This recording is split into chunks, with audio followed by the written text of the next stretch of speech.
és most pedig itt vagyunk a Skydance Gálán, ami a tavaszi versenyszezonnak a második versenye. Nagy örömömre szolgál, hogy egyre több versenyző, egyre több egyesület képviseli magát itt a verseny keretein belül. Egyéni versenyzők, egyéni gyakorlatokat mutattak be a versenyzők, viszont a mostani versenytől kezdve már duó és trió kategóriában is indulhatnak a versenyzők, itt is természetesen külön korcsoportban.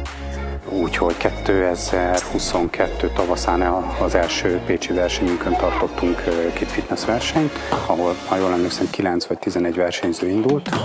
Ma odáig fejlődtünk, hogy ma már 50 regisztráció volt, és 43-44 gyerek van ma itt velünk és versenyez, és azt gondolom, hogy szinte robbanásszerű a fejlődés és a növekedés a szervezetünk életében. A munka tovább folytatásában őszre kimerem jelenteni, hogy 100 versenyzővel fogunk egy-egy eseményt megtartani,